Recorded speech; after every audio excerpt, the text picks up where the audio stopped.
Perseteruan antara supporter PSIM Yogyakarta dan PSS Sleman tidak berawal dari sejarah yang panjang.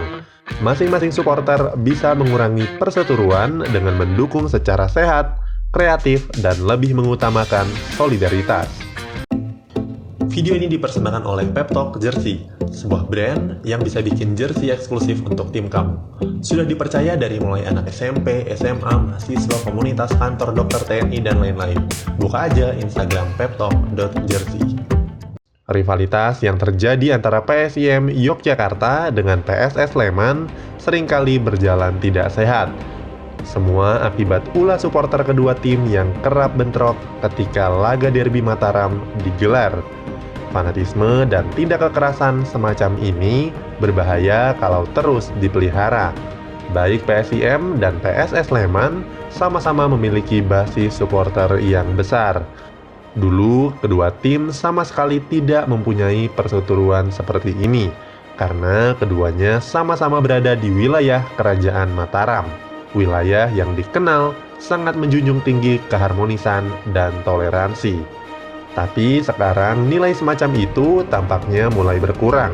Rasa iri dan perseteruan yang sengit antar masing-masing supporter lebih besar ketimbang dorongan untuk saling menghargai. Perasaan lebih tinggi satu sama lain menjadi pemicu tingginya tensi kedua tim. PSIM punya kedua supporter utama yaitu Brajamusti dan The Maiden. Brajamusti dibentuk pada tahun 2003, punya sekitar 300 laskar yang tersebar dan menaungi sekitar 15.000 supporter. Seperti nama yang diambil dari aji-ajian sakti Gatot Kaca, Brajamusti diharapkan bisa menjadi senjata yang menemani setiap kali PSIM turun bertanding. Sedangkan The Maiden baru terbentuk pada 2010, yang mana merupakan pecahan dari organisasi Brajamusti.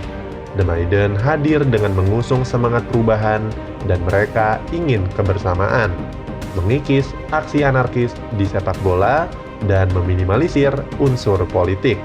Namun, siapa saja melihat cita-cita mengurangi anarkisme di lapangan sepak bola tidak selalu berjalan dengan lancar. Setiap kali mengawal PSIM bermain melawan PSS Sleman, kemungkinan bentrok selalu terbuka.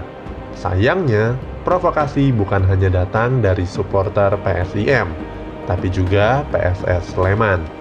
PSS dikawal oleh dua kelompok supporter besar yaitu Slemania dan Brigata Kurvasud. Slemania menjadi yang tertua, mulai ada sejak tahun 2000 hingga sekarang berjumlah sekitar 18.000 orang. Slemania termasuk di antara kelompok supporter yang militansinya terus terjaga. Pada tahun 2008, kelompok supporter beraliran ultras mulai muncul di Stadion Maguwo Harjo. Mereka menamakan diri sebagai Brigata Kurvasud alias BCS. BCS dengan cepat menjadi fenomena. Dukungan yang mereka berikan seringkali menghidupkan suasana di dalam stadion.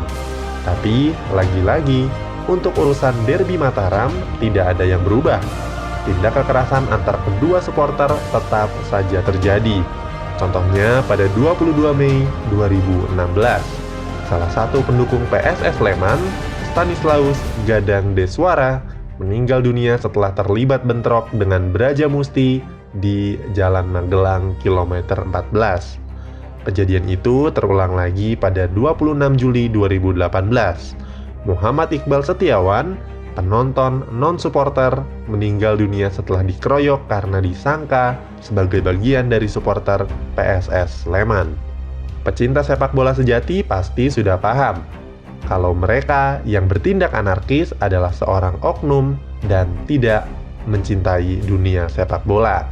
Karena bila mereka mencintai sepak bola, maka kejadian itu tidak akan terjadi. Tidak ada pertandingan yang seharga dengan nyawa seseorang. Persaingan memang perlu, namun itu hanya terjadi di atas lapangan. Tindak kekerasan sudah pasti di luar batas. Terlebih lagi, supporter lahir untuk memberikan dukungan kepada tim pilihannya, bukan untuk menyerang fisik supporter atau tim lain. Apalagi sejarah mencatat rivalitas PSIM dan PSS Sleman bukan berasal dari catatan yang panjang. Benih perseteruan baru terjadi pada musim 1999-2000.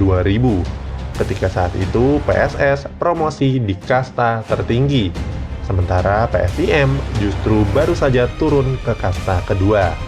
Akibat situasi ini, PSIM merasa kehilangan muka. Saat itu, PSS Sleman dianggap sebagai wajah baru sepak bola di daerah istimewa Yogyakarta. Sekarang sudah 20 tahun lebih berlalu, perkembangan sepak bola sudah jauh lebih dinamis. Dukungan kepada tim kesayangan juga semestinya begitu. Banyak hal kreatif dan aksi solidaritas yang bisa dieksplor oleh masing-masing supporter, daripada saling menunjukkan aksi kekerasan. PSS Sleman sudah membuktikan dengan BCS yang selalu menyalakan gairah dengan nyanyian dan dukungan yang tidak berhenti. Slemania pun begitu, bergerak untuk mengirim pesan solidaritas kepada Persipura Jayapura saat badai rasisme terjadi di Papua tahun lalu. Sementara PSIM Yogyakarta juga hadir dengan The Maiden yang tidak berhenti mewujudkan cita-cita mulia, sepak bola tanpa anarkisme. Lalu Brajamusti juga mulai fokus pada dukungan fanatisme tapi tetap positif, dengan cara menjalin komunikasi dan edukasi kepada para supporter yang mayoritas berusia muda untuk menghindari gesekan-gesekan yang tentunya tidak perlu.